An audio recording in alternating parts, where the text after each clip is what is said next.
I'm going to pitch a world to you. Okay, I'm ready. A world where... Well, okay. Do you like Dwayne "The Rock" Johnson? Sure, I don't have anything against Dwayne "The Rock" Johnson. Nothing against him. He's a good actor. Seems like a nice guy, right? Yeah. Good looking.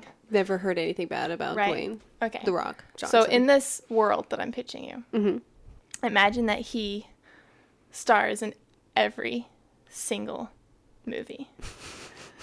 Every movie stars Dwayne "The Rock" Johnson. The Notebook, Dwayne "The Rock" Johnson. The Da Vinci Code, Dwayne "The Rock" Johnson. Nice. It would make them very different, for sure. Titanic, Dwayne "The Rock" Johnson. Yeah, that would be very Schindler's List, Dwayne "The Rock" Johnson. Right? So at some point, you're going to be like, Dwayne, I think you're a great guy, like great actor. Mm-hmm. I wouldn't mind seeing someone else's take on this type of role. I wouldn't mind seeing what someone else could bring to the table. Like, you kind of get to that point. Right? In this essay, I'll be discussing queer representation. Hey there. My name is Monica Beltz, and you're listening to The Gaze Code, a podcast in which we will discuss anything and everything queer in film and television. Every voice you hear in this podcast will be queer, including my own. I am a gay human who grew up in a small town in the Midwest, so as a baby gay, almost everything I learned about who and what gay people were was from the movies. I'm an actor and a filmmaker myself, and I've always been fascinated with the history and evolution of LGBTQ+ representation in Hollywood. In this episode, we will be discussing the subtly slipped in and hidden queer characters in the films made within the 30s, 40s, 50s, and 60s. I am joined by my sister Maria Bilt, who is also a fellow queer human, filmmaker, and film enthusiast like myself. We are not experts in this field, but simply enthusiasts. If we make a mistake in any way, shape, or form, please tell us. We love to learn almost as much as we love talking about gay shit in movies. This is the Gaze Code podcast. There was a time a few, like 2 years ago, that I was in a movie theater, and the first 3 trailers that played, separate movies, all starred Dwayne "The Rock" Johnson. So it was like, in that moment, I felt like I lived in this world where like every movie just starred Dwayne "The Rock" Johnson. He was just the actor. He was just in a lot of movies that year. So it was just like 3 back to back. It was wild. So anyway, I'm guessing the point of that is that if you only ever see one person or type of person in all the leading roles in all of the things, that eventually you might be like, it'd be interesting to see other kinds of people's stories. Literally any other person's story. And I feel like growing up not being, like, I don't know, I felt starved for representation. And it was out there. It just wasn't really what I watched as a kid. But it existed. I feel really happy for the kids now, because there's characters their own age in the shows that they watch, and they're nice, normal kids. They're like, I'm gay, and it's, it's awesome. It's way, way better than it used to be, for sure. It's huge. Oh, yeah. I mean, there's still a lot to do. Like, it's not really... There's still a lot of work to be done, for sure. But it is way more likely now than even like 5 or 10 years ago to turn on the TV and see a character who is queer, and that's not the only thing about their character. Yeah. It's just one aspect of them. Mm-hmm. And they have a whole self that's also there in the story that the story's about. And it's not like a tragic story where they're gonna die, and it isn't all about, all about their coming out story. It's not the whole plot line and character. They're just existing and being normal and going to school or going to work and just being a person. Oh, and I'm gay too. I'm just throwing that in there. Right. Which is way better. Yeah. So that existed for sure. Growing up, I saw, little gays here and there, and it was awesome. And I was like, oh, I'm going to watch this and lean over here a little bit. But when you go back to, if you're researching queer images in pop culture in the early days of Hollywood is like an archaeological dig because they worked so hard to make sure that shit didn't happen, and like erasing it and like acting like queer people did not exist. They did a really good job at it, and the people were sneaky and they snuck characters in with queer coding. Maria, what do you think queer coding is? I know you know, but I just want to hear your thoughts on it. Well, I mean, I don't know if this would be like the exact definition that you would look up in a book or whatever, but I think that queer coding is, we're basically using sometimes stereotypes to kind of code a character as being, queer in some way, whether it's, something to do with gender or sexuality, but never explicitly saying it.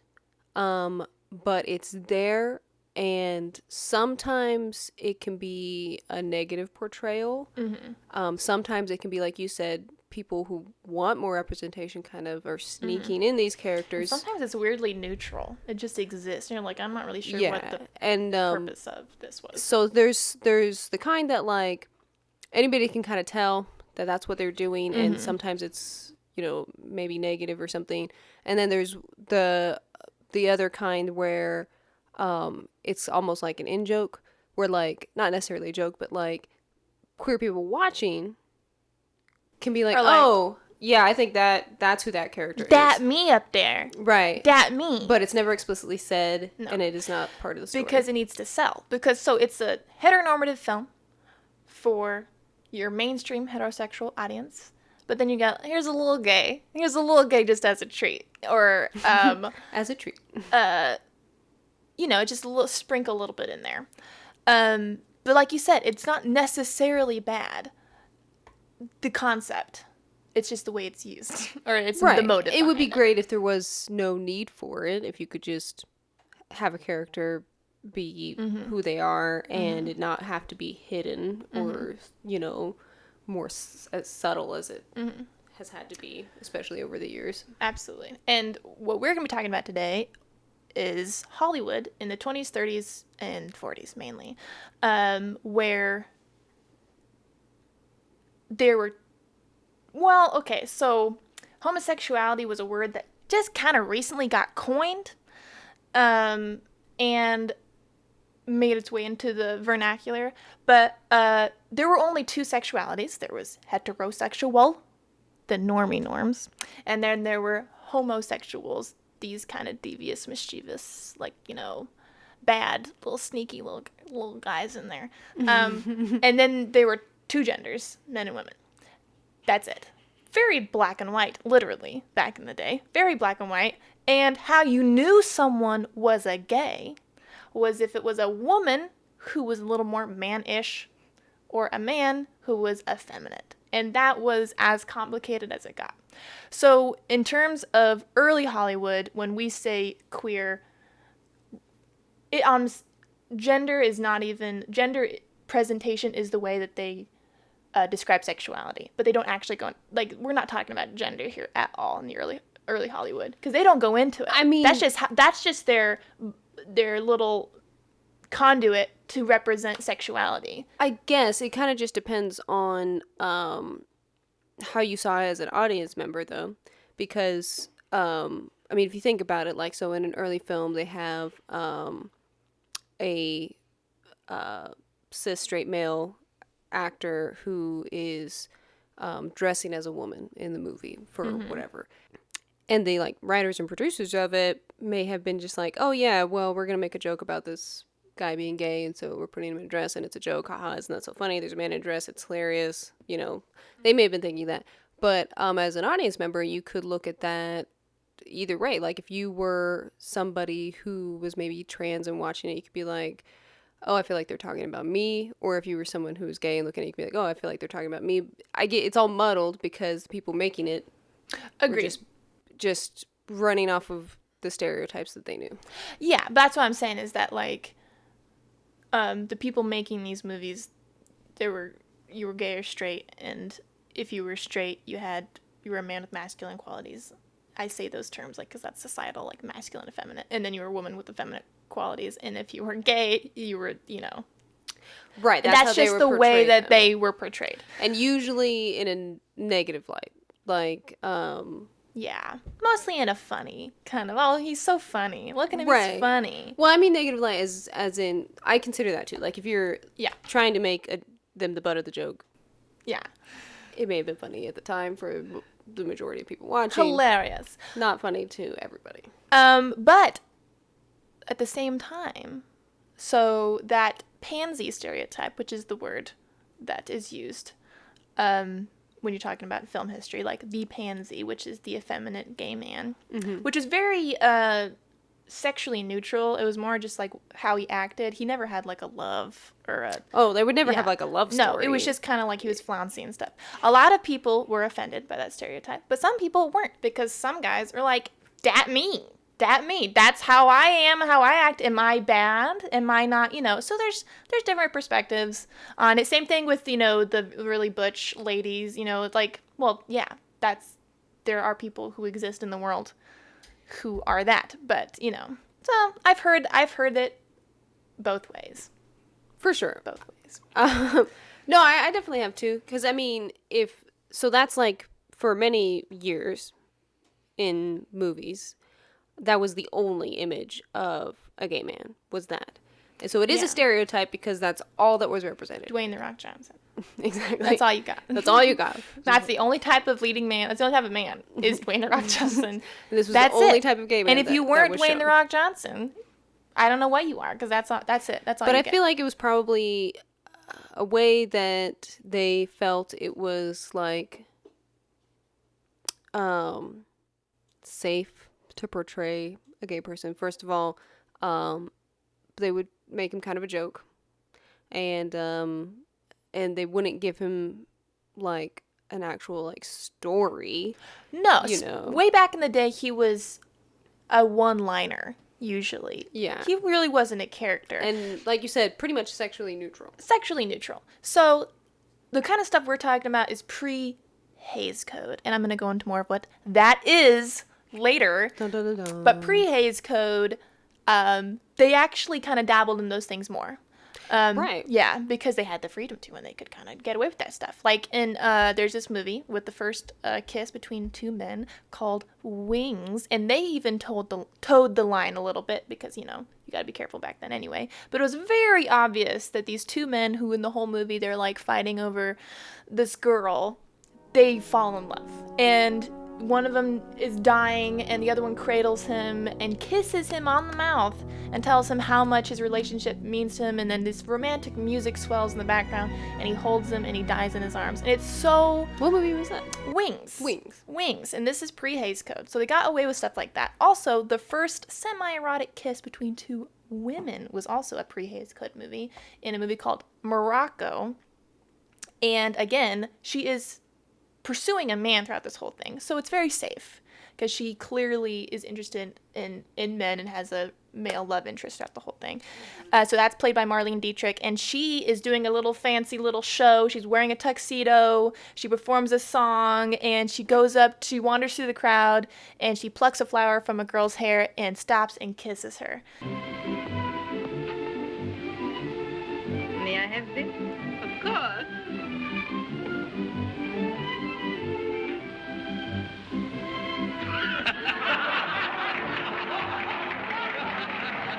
And the men just, you know, erupt with cheers, and the women even are like, "Oh my God, oh, it's so embarrassing." And it's like, everyone's, you know, just like blushing. It's and very, like, oh wow, that happened, and it's just, yeah. I mean, the fact is that queer people have always been around. What?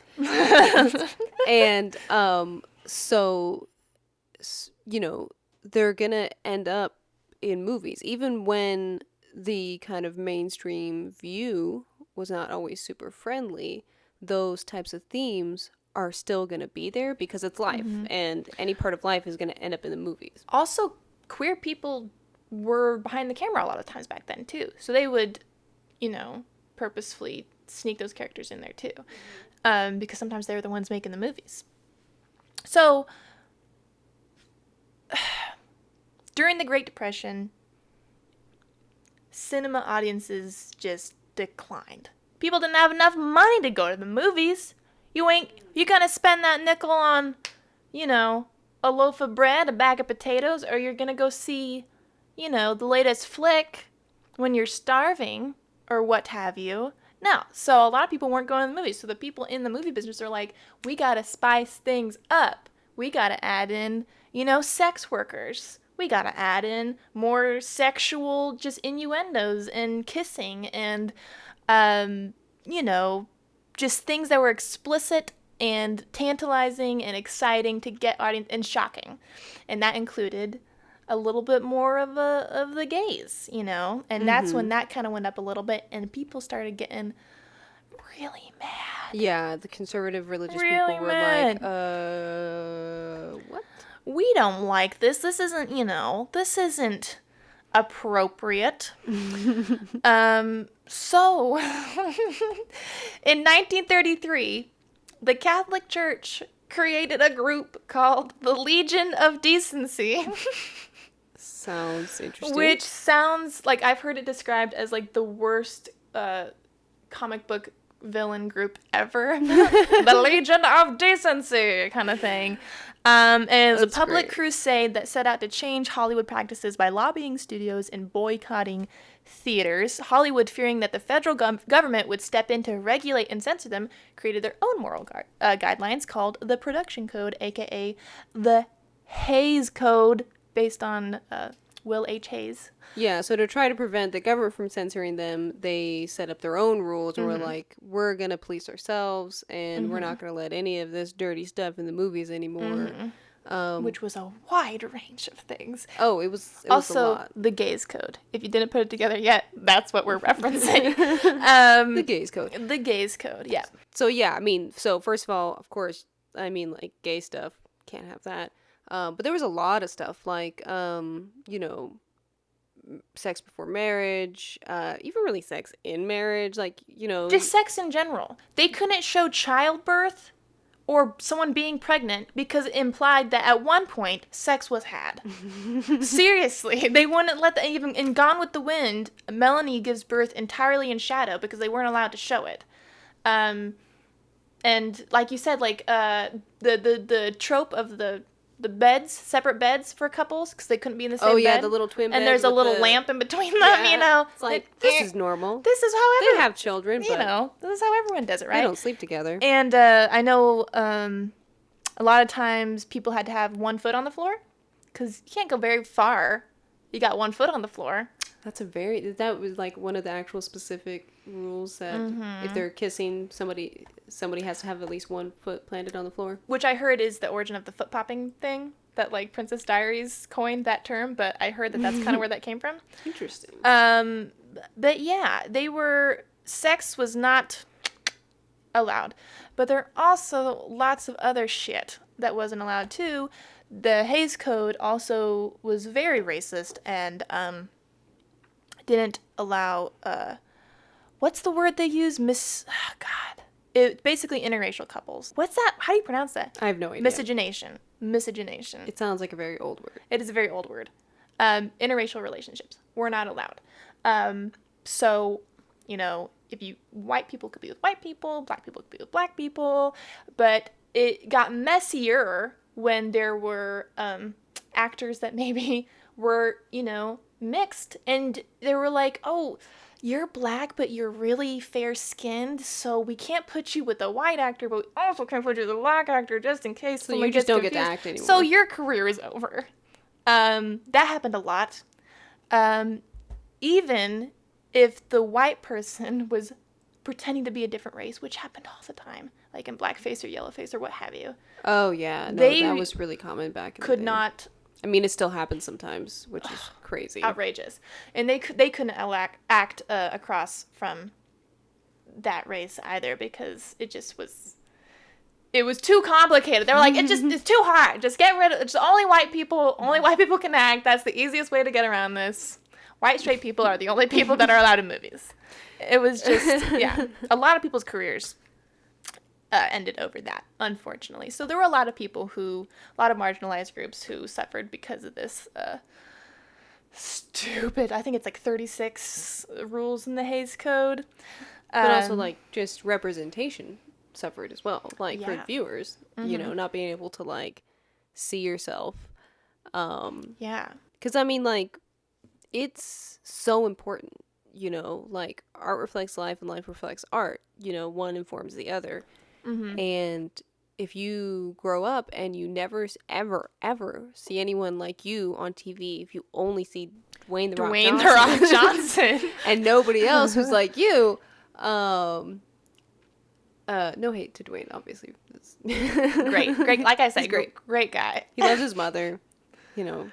I would not mind if, you know, if I saw him all the time in movies. But the point is that, like, if you never see anybody like you, it has an impact. It feels like you don't exist, that you aren't valid, or that there is something wrong with you, because you never see anybody like you on TV or in the movies. Or if you did see you, you were bad. You were like, so like representation of queer people, especially in the early days.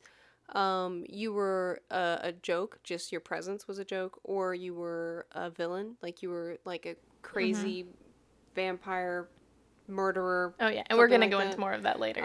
It gets or even if you are ever a sympathetic character, you must die a tragic death. Absolutely. Those are kind of like the only 3 spaces you can occupy. Agreed. On TV. So I mean, that's awful. But no, representation is huge, and I think that people who are so used to seeing their own faces in movies and TV don't necessarily always appreciate that. Or think twice about it whatsoever. Right. Well, you know, why would you? If you're not starved for that, you probably wouldn't notice. Give it to me. You know what I mean? Give me the queers. But no, I saw this video the other day on Twitter where it was this little girl, this little Asian girl was watching Hamilton, and I guess Eliza's character came out and was singing a song, and the little girl's she's like, hey, look, it's me. And her aunt is watching it with her, and she's like, oh, that's Eliza. And she just kind of dead looks at her and is like, no, it me. That's so cute. It's just like, that's so that me. Like, she's just like, no, that's me. That's so that makes my heart melt. Yeah, I mean, because, like, you should be able to do that. You should be able to see people like you. And there's a lot of people who don't get that, because most stories told by Hollywood are mostly cis, straight, white men. Though it's their stories that are being told most of the time. So anybody who isn't one of those things, you know, isn't cis, isn't straight, isn't white, isn't a man, sees a lot less of their stories, and it's really hard, you know, because you want that validation that, oh, yes, people like me exist. Yeah, which is something that in the golden age of Hollywood was not granted, and even like you were allowed to see it occasionally, but you were not allowed to say it. You were not allowed to say it, which was, you know, you never got the affirmation that this person, you know. So not being allowed to say this person is gay created the queer coding, because that's how you got to the little signals. They couldn't explicitly say it, so if they wanted to have a character in there who was queer, stereotypes and innuendo. inside little, you know, innuendos like that. So the 2 types that you mainly saw in the golden age of Hollywood were, like I said, the pansy, the gay man, which was a flowery, fussy kind of guy with limp wrists, and like, oh my god, he's just, you know, is so upset because someone is like not treating his flowers or the dresses he's designing appropriately, and he's just so, like, you know, outraged. Yeah, they would exhibit feminine features such as having perfumed scent, you know, being soft-spoken, dainty in any sort of way. And then the leading man was always very, you know, macho and stuff, and, you know, physically stronger. In 1941, the Maltese Falcon had a character, Joel Cairo, and before he's even on screen, they're like, he gay, because his business card is gardenia scented, and they make a point of it, like, gardenia, and they're like giving each other this look like, he gay. He gay. He gay. And I love it because they did this trying to sneak it past the code. So there are people who, like, look at this and, like, better not be any gays in here. Nope, checks out. So, like, it's a lot of the shit went over people's heads. Right. Regardless of the fact that in this scene, he subtly and suggestively handles his cane in a very sexual manner and even puts it up to his mouth. More than idle curiosity prompted my question. See, Mr. Spade, I'm trying to recover ornament that, shall we say, has been mislaid. Uh-huh. I thought and hoped you could assist me. Mm-hmm. And it's very, like, the whole time. And it's just hilarious that went over the censors' oh, heads. yeah. Oh, yeah, Honestly. because they were thorough, too. They had people, like, send them wardrobes before they got approved. They read the script. They would change scenes, they would change lines. Everything. They were vigilant, and they still missed a lot of shit. Which is good, in a way. Yeah. I mean, like, that representation, like I said, was not always super great, but at least it was there. And Yeah. I'm kind of the mind that something is better than nothing.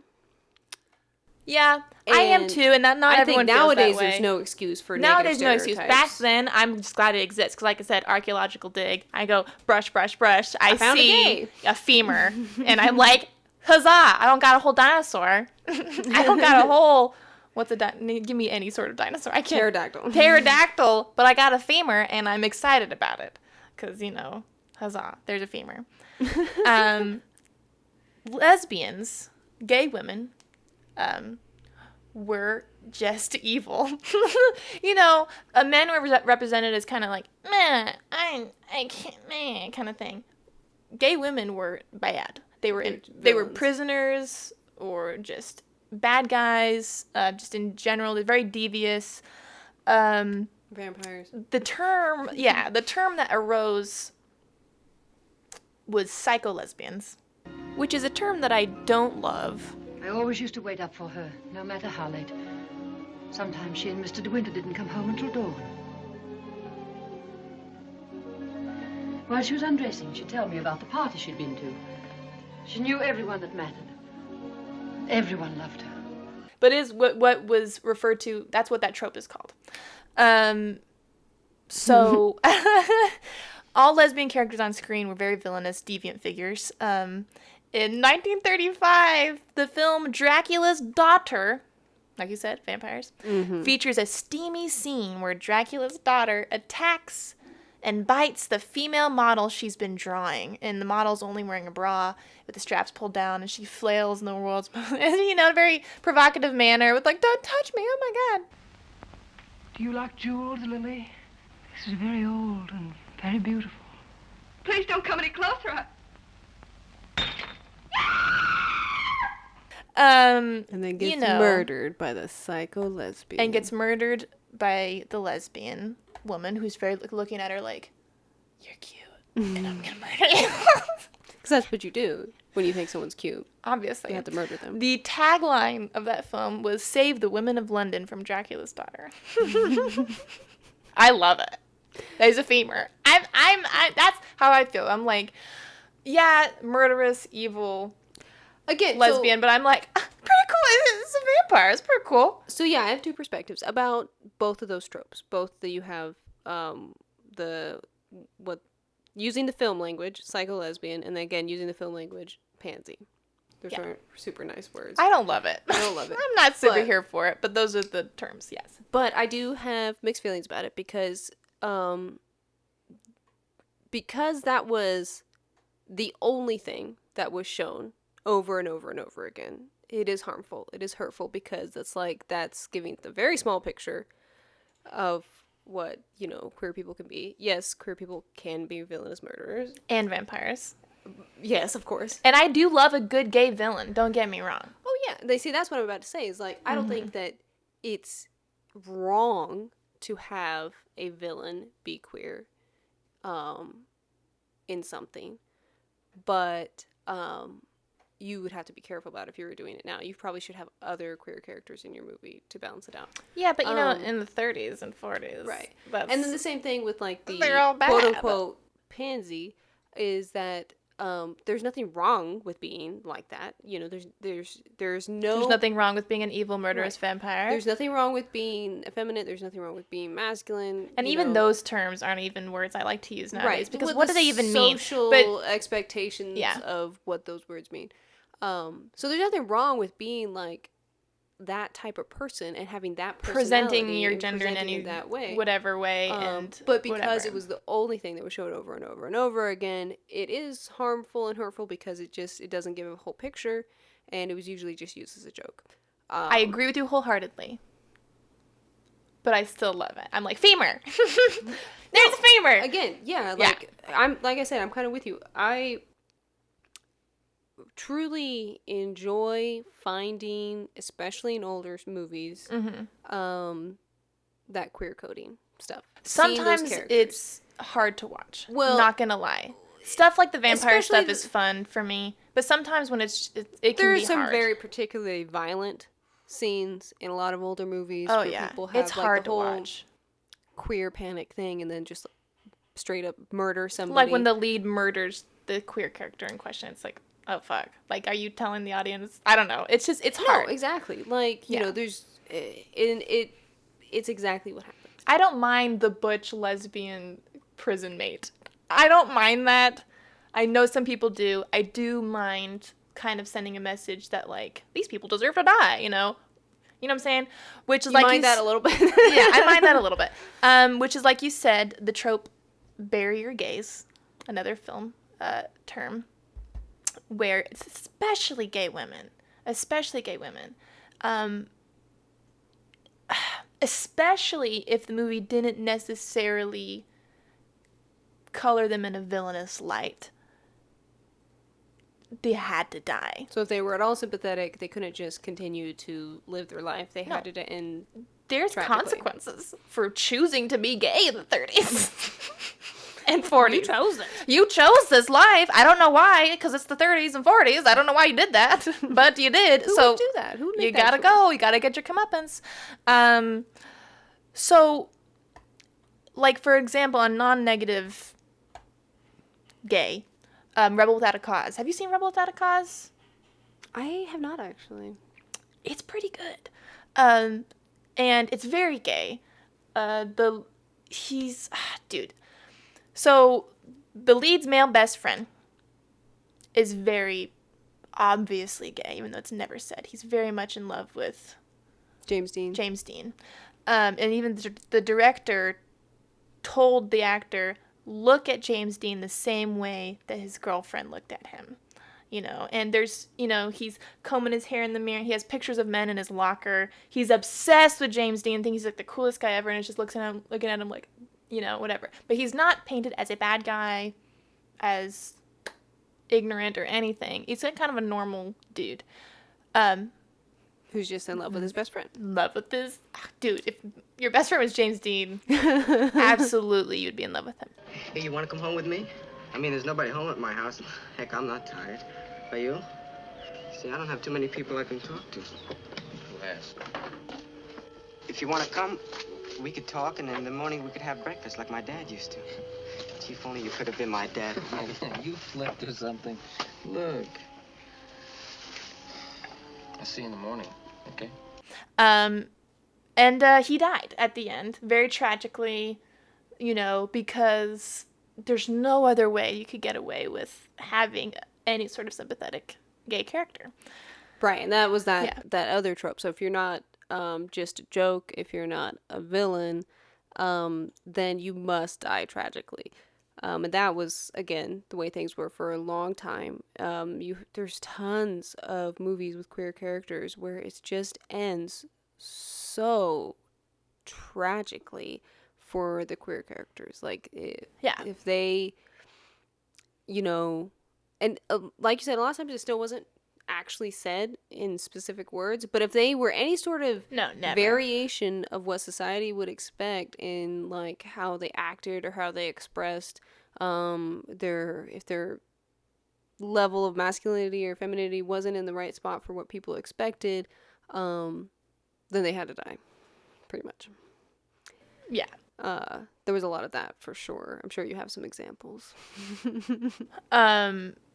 I don't offhand, but I have one. oh, So, throw it at me. Children's Hour, movie with Shirley MacLaine and Audrey Hepburn. We don't love each other. We've been close to each other. Of course, I've loved you like a friend. The way thousands of women feel about other women. You were a dear friend who was loved, that's all. Certainly there can be nothing wrong with that. Exactly. And that one, I think, yeah, it was still within the code. That's my favorite one, honestly. Horrible ending. Kind of tragic. Well, very tragic. Very sad. tragic. Spoiler alert. She dies in the end. Shirley MacLaine is a gay, and she's in love.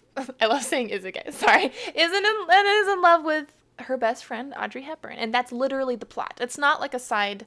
It's not a B story. No, it's not a little character. The whole thing. It's the whole story. They are teachers. They run this girls' school. They have this one student who is basically just a terrible little girl. Honestly, the worst character I've ever seen. I feel like this little brat, this little, like, 11-year-old girl tops All the villains for you. Scar, killing Mufasa, doesn't even compare to this little girl who is the worst. Oh, she's bad. The worst. She spreads rumors about these two teachers, basically telling everyone that they're lovers and lesbians or whatever. But of course, they never use those words in the movie. Just to be clear, they're not. Shirley MacLaine gives, I think, Audrey Hepburn a kiss on the cheek, and the little girl sees that and was pissed because I think they punished her that day, and she was mad. Right. And she was like, ooh. So in the movie, they don't actually have a relationship like that. But the little girl spreads rumors, and it starts to ruin their reputation because, this was made, 50s or 60s? I don't know. 61. Okay, so sorry, out of the decades we were talking about before, but still during the hate. Still golden age of Hollywood. Still, yeah, very much so. And so their lives are being ruined. People are pulling their kids out of their school, blah, blah, blah, all this bad stuff. In the end, towards the end, spoiler if you want to watch the movie, don't listen to the next 2 minutes.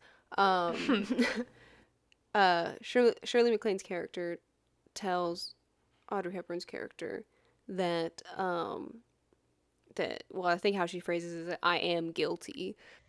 I lie in bed night after night praying that it isn't true. But I know about it now. It's there. I don't know how, I don't know why. But I did love you. I do love you. I resented your plans to marry. Maybe because I wanted you. Maybe I've wanted you all these years. I couldn't call it by name before, but maybe it's been there since I first knew you.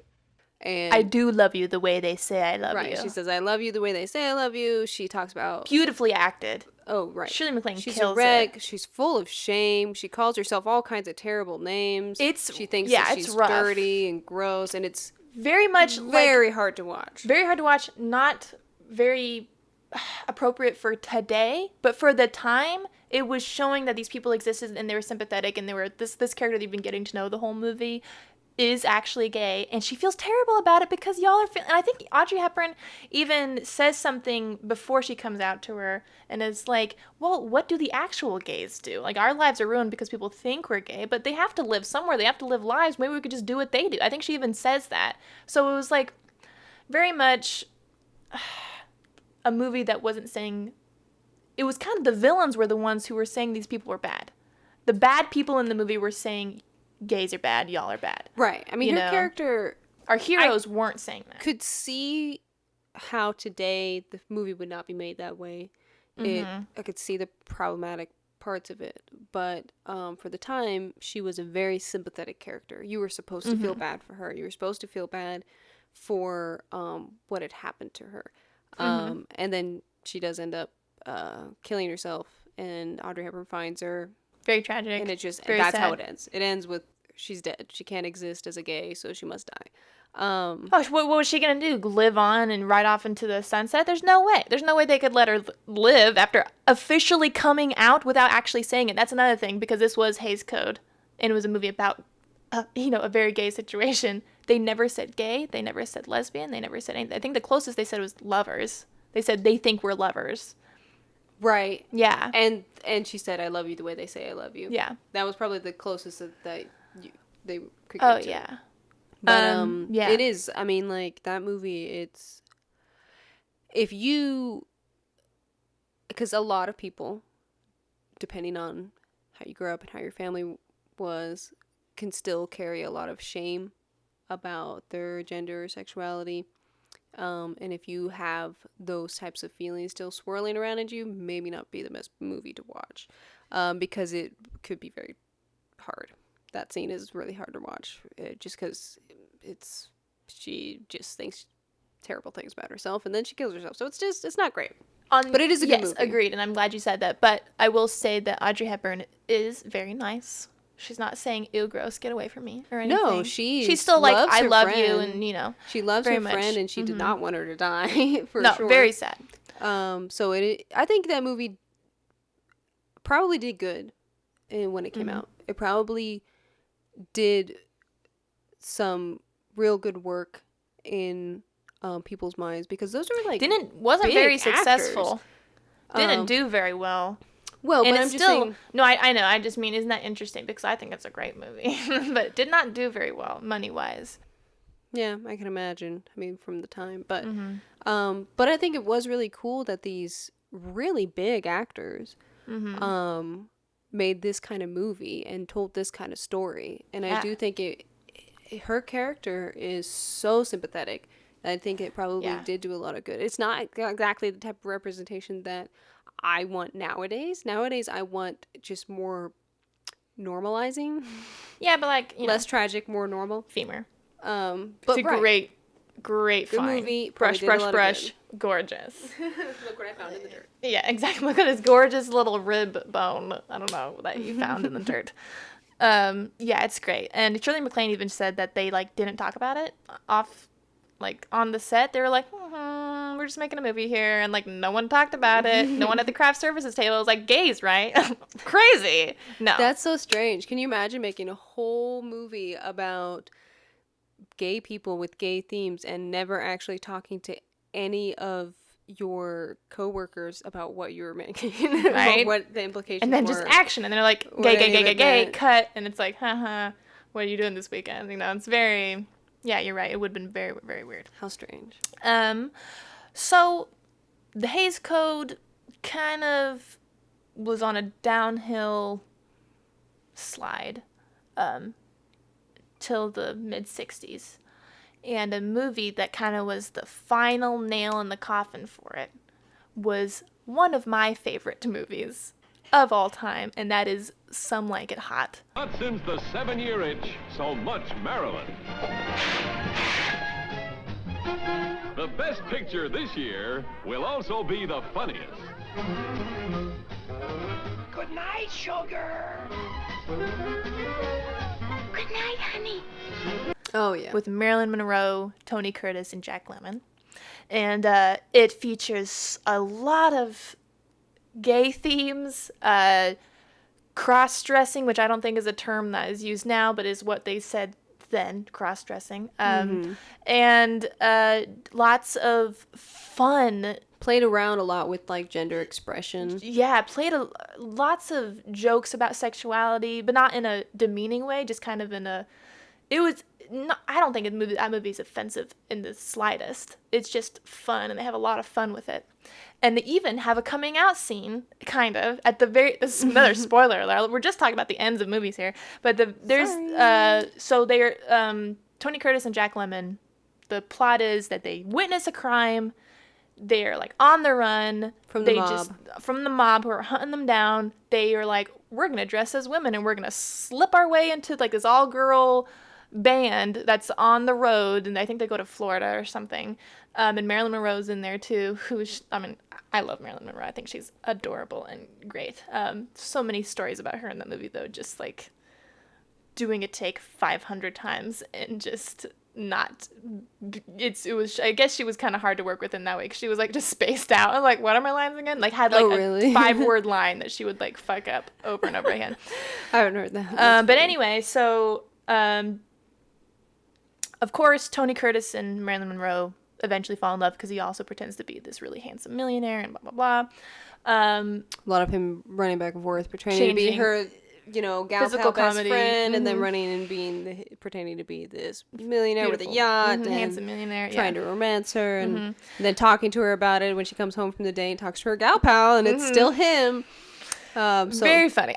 It's great. But so the kind of our comic relief character, Jack Lemmon, who's also dressed as a woman. I think his name is Daphne in this.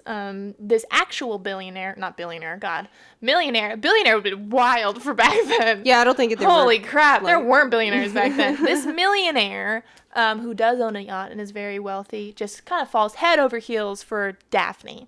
And so the whole time, Jack Lemmon is like, what am I going to do? Well, kind of awkward. And they're, at the very end, they're riding away in a speedboat. But the thing is that you got to say beforehand is that, so at first, when Jack Lemmon's character as Daphne is getting all this attention from this millionaire, he's like a little uncomfortable, like, I don't know about this. But then he starts to really enjoy himself. He's just hanging out with this guy, and they're having so much fun, and he's just like, he starts talking about how he tells Tony Curtis's character, like, we're gonna run off and get married, and Tony doesn't seem thrilled about it. He's a little intimidated, but yeah. But then, Tony Curtis is like, how can you do that? You're actually a man. And, well, how can a man marry a man? Actual line from the show. But yes, at the very end, for security, I think is the reply. That's right. He's like, why would a man marry a man? Security. Exactly. So they play around with sexuality jokes a lot. Exactly. So literally the very last scene, the very last line even, is the four of them running away from, I think, the mob on a speedboat, riding off into the sunset, literally. Tony Curtis and Marilyn Monroe are making out in the back part of the boat. In the front, millionaire is like just so excited that him and Daphne are gonna go get married, and Daphne's like trying to come up with excuses of like why they can't. She's like, I've lived with a saxophone player for the past 5 years, I don't have a great past, I smoke, and he's like, oh, that's fine, that's great, I don't care, whatever. And he's like, I can never have children. And he's like, we'll adopt some, very chill. And then Jack Lemmon tears off his wig and is like, okay, fine, I'm a man. And the millionaire just goes, oh, nobody's perfect. Well, in the first place, I'm not a natural blonde. Doesn't matter. I smoke. I smoke all the time. I don't care. Well, I have a terrible past. For 3 years now, I've been living with a saxophone player. I forgive you. I can never have children. We can adopt some. But you don't understand, Osgood. I'm a man. Well, nobody's perfect. Literally the last line. And, it's literally him being like, dude, I've known this whole time. Like, what do you think this is? He's known and doesn't care. No one doesn't care. Great movie. And why that was the final nail in the coffin for the Hays Code was simply because it was really good and did really well. People so they loved were like, it. Made lots of money. Gays? No, none of them gays. Unless it's good. Unless it's really good, then fine. Sure. Then fine. But only if it's really good and it makes us a lot of money. Yeah, so the code lasted until 1968 when it was, overwhelmed by civil rights movement, women's liberation, and the gay rights movement, and all that stuff kind of coming. And, movie producers making lots of money off of shows that queer people like to watch. Well, see, that's the thing, is that especially post-Stonewall, Hollywood began to look at gay people as a possible consumer demographic. They were like, hey, wait a minute here. These people have money to spend too. They will also go to the movies and give us our money. So maybe if we, throw them a bone here and there, they will come and watch our movies and give us money more often. So yeah, sexual revolution and all that stuff coming to a head, ending the Hays Code, definitely minimized that sort of queer coding, especially the movie makers who wanted to put queer characters in their movies but had to queer code them did not have to anymore. Mm-hmm. That does not mean that it does not still happen today. No, for sure it does. It absolutely still does. I think that today, when you see like a character who seems to be coded as queer but never explicitly said, there can be a few different reasons for it. One is like queer baiting, which I'm gonna have a whole other episode on that specific topic. Absolutely. But that's something kind of like trying to like throw a bone, but also not ruffle feathers of the more conservative. They're trying to get demographic. the queer demographic, but also not lose your mainstream heterosexual, so heteronormative they're just like, demographic. here's some crumbs, and this is safe for us to give you these crumbs. Also, something that happens a lot, is a fan base will take a character that was not meant to be queer and be like, that person's one of us. We love him, and we're going to run with it. And the community just kind of decides. Queer canon. Puts them in the queer canon. The writers are like, oh, blah, blah, blah. I had no idea, but okay. And you know, oftentimes that happens. But yeah, that's a whole other episode that we can do that on. Great. And we've been going for about like almost 50 minutes here. So we've got a lot of, I think we did a really good job talking about that. Memes. Thank you for coming out. And being on my very first episode of this. It's so much fun. I hope that you will come back again and again to do this. I would love to. I could talk about this stuff all day. Literally, which is why I'm making a podcast about it, is so I have a reason to talk about it. So... no, I totally could. Yeah. I love this type of stuff, and I'm really glad that you had me on your first episode. I'm also glad. So, be gay, do crime, watch films, be kind, I think is kind of like what I want to end this on, because do all those things. Sounds good. I like it. Yeah. So anything else? Any final thoughts? Just keep being who you are, and if you're a content creator, put more queer people in it so that other people can see it. My biggest critique on any movie, even ones I love, could be gayer. Well, it could be gayer. I mean, that's representation of real life, is to have more like gay or trans, at least my life. Like non-binary people do it. Because put them in there because they really exist. And they also have money to buy movie tickets with, so. And it's not like monopoly money. It's not like gay money. It's not like a different form of currency, that they have to exchange out for straight money. It's the same. Weirdly enough. Exactly. I would love my own, gay currency, though. That'd be pretty cool. Like rainbow. That'd be pretty neat. Oh, I like it. Yeah. It would be a pain to have to constantly, when you're buying straight products. Like, gendered razors and pens and things like that. I feel like that's very straight. I feel like that's very straight heteronormative culture. Like, I want to buy a pen, but I'm a boy, so I gotta buy, a boy pen. Or, I'm a girl, so I have to buy a pink scented pen. Yeah. For women. That's a whole other episode. Yeah. We'll get into that later. Anyways, thank you guys for listening. Please keep tuning in. Follow us on every aspect that you can follow us. And, keep doing your thing. All right. Peace. We don't have a sign off yet, so see you later, you gays. All right, bye. You made it.